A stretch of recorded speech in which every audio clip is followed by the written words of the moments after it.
Je suis en train de fermer mon compte Nickel et dans cette vidéo, je vais partager mon avis avec les avantages et les inconvénients que j'aurais aimé savoir avant d'ouvrir un compte. Donc on est parti sur mon écran. Donc on va commencer par les points forts de Nickel dans mon cas qui ont fait que j'ai ouvert mon compte. Premièrement, c'est que c'est accessible sans condition de revenus. Donc ils ont plus de 4 millions de clients à travers le monde. Donc qu'on soit étudiant, salarié, au chômage, qu'on soit aussi dans une situation délicate ou autre, tout le monde peut ouvrir un compte Nickel. Deuxième point, c'est du coup ouvert à tous. Voilà, c'est à peu près similaire, mais il n'y a pas de condition de revenu, mais c'est surtout ouvert à tous. Et ensuite, en troisième point, l'accès à plus de 6500 points de vente pour les dépôts et retraits d'espèces. Donc moi, j'habite à Bordeaux, donc là-dessus, il n'y a aucun problème. Quatrième point, l'envoi d'espèces partout dans le monde avec RIA. Donc ça, c'est aussi quelque chose qui est bien pour envoyer de l'espèce, on va dire de manière pas trop compliquée, même si c'est pas ultra simple non plus, mais bon, c'est pas trop compliqué. Cinquième point, les paiements sans frais illimités quand on paye avec notre carte. Donc ça, c'est un bon point aussi. Et sixième élément, c'est les fonctionnalités mobiles. Moi que j'aime bien, c'est que pour le coup, l'application, moi je trouve qu'elle est performante. Ça permet de suivre un peu ses dépenses en temps réel. On peut bloquer sa carte, on peut personnaliser les plafonds de la carte, enfin les modifier en temps réel. Donc ça, c'est cool. Maintenant, on va voir les points faibles et je partagerai une alternative beaucoup mieux sur laquelle je suis passé. Et clairement, c'est le jour et la nuit. Et c'est aussi une solution qui est accessible à tous. Une personne qui est interdit bancaire, une personne qui est au chômage, qui est entrepreneur, qui est étudiant, qui est salarié. Peu importe, tout le monde peut ouvrir un compte.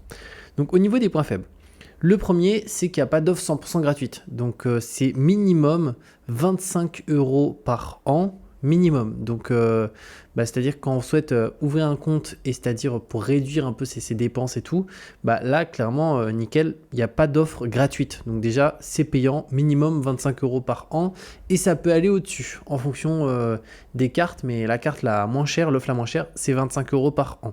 On verra que l'alternative que je partage, il propose une version qui est totalement gratuite.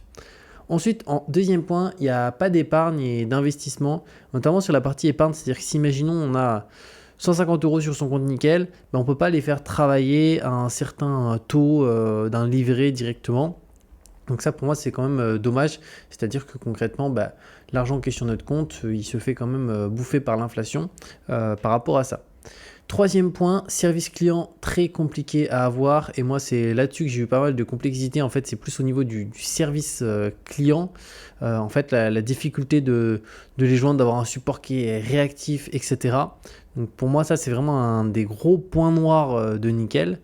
Et quatrième point, et ça c'est ce qui revient souvent, alors moi ça ne m'a pas concerné, mais c'est les blocages de comptes rencontrés par beaucoup de clients. Donc il y a beaucoup de personnes, notamment si on va sur le Trustpilot de Nickel, en fait, où clairement les gens disent mon argent est totalement bloqué, du jour au lendemain je peux rien faire, mon compte est plus accessible.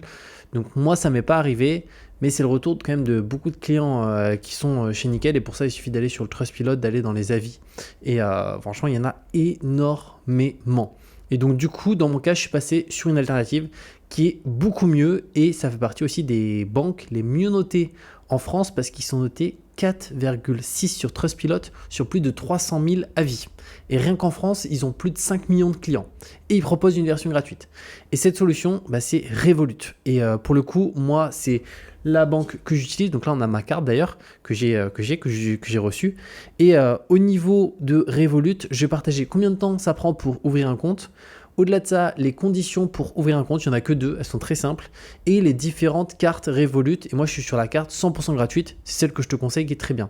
Alors tout d'abord, je te mettrai sous cette vidéo un bonus exclusif, c'est qu'au-delà que tu as une carte 100% gratuite qui est celle que j'ai, le lien que je te mettrai sous cette vidéo, c'est un lien exclusif qui te permet d'avoir 20 € offerts une fois que tu as dépensé un minimum de 1 centime avec la carte. Donc ça te permet au passage en plus d'avoir un très bon bonus de bienvenue en sachant que si tu vas sur le site de Revolut directement où tu télécharges l'application, tu n'auras strictement rien d'offert directement.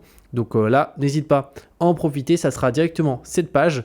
Tu mets ton numéro et après tu peux faire ton inscription ultra simplement pour avoir un bonus à l'ouverture de bienvenue de 20 €. Maintenant, combien de temps ça prend pour ouvrir un compte Revolut? Eh ben, pour ouvrir un compte bancaire Revolut, ça prend que 8 minutes. Donc, c'est-à-dire qu'à la fin de cette vidéo, tu peux ouvrir ton compte beaucoup plus simplement que Nickel, parce que Nickel, moi, ça n'a pas pris 8 minutes. Hein. Je pense que c'était plus sur 24 heures la totalité pour que mon compte soit totalement actif, ouvert, etc. Donc là, c'est pas le cas. Et ensuite, pour ouvrir un compte bancaire avec Revolut, il faut deux choses.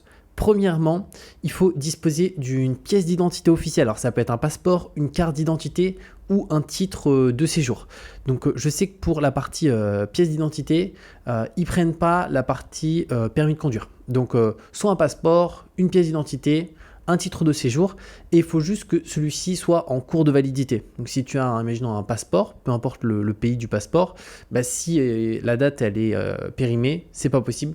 Il faut au moins une pièce à jour, c'est-à-dire qui est encore valide. Et le deuxième point, bah, c'est qu'il faut être âgé au moins de 18 ans pour ouvrir un compte bancaire chez Revolut. Donc c'est exclusivement pour les personnes qui sont majeures. Donc c'est les deux seules conditions. Et les différentes cartes Revolut, alors, il y en a 5. Moi, je suis sur la standard qui est 100% gratuite. Elle est vraiment bien. En fait, tu as autant de paiements que tu veux avec ta carte. Tu peux plafonner aussi les retraits, les paiements. Tu peux activer le sans contact, le désactiver. Tu peux faire autant de virements aussi que tu le souhaites gratuitement, des virements instantanés, tu peux faire des virements internationaux, donc c'est vraiment top. Et après, tu as des cartes au-dessus, tu as la Plus, Premium, Metal, Ultra, donc là qui vont être des cartes payantes qui proposent plus de fonctionnalités. Typiquement, je sais qu'il y a, je sais plus c'est quelle des cartes, mais qui proposent d'avoir accès au salon d'aéroport gratuitement au lieu de payer 50 € lorsqu'on va dans un salon d'aéroport. Mais voilà, moi, pour mon utilisation classique, c'est-à-dire pouvoir faire des paiements, retirer dans n'importe quel distributeur, faire des virements à l'international, etc. C'est vraiment excellent. Donc moi, je te conseille Revolut Standard et clairement, bah, c'est 100 fois mieux que Nickel hein, pour avoir été client des deux. En termes de service client, de fonctionnalités et de tout ce qu'on peut faire avec son compte, il n'y a pas de bug, il n'y a pas de problème ou quoi que ce soit, c'est juste trop bien et surtout bah, c'est gratuit, la première version, celle que j'ai, et c'est pas gratuit pendant un an après c'est payant, non, c'est gratuit tout le temps. Même si tu n'utilisais pas la carte pendant un mois, tu payes rien du tout, alors que Nickel, bah, c'est un abonnement quand même à payer chaque année. Donc comme je t'ai dit, de toute façon, je te mettrai un lien directement sous cette vidéo pour que tu puisses ouvrir un compte Revolut gratuitement et avoir un bonus de bienvenue de 20 €. Donc pour ça, il y a quelques conditions, tu vois, il faut avoir au moins 18 ans, dépenser au moins 1 centime avec la carte. Mais bon, c'est juste ultra simple et ça te permettra d'avoir aussi un petit peu d'argent qui rentre comme ça, donc c'est juste hyper intéressant. Et on se retrouve très bientôt pour de nouvelles vidéos.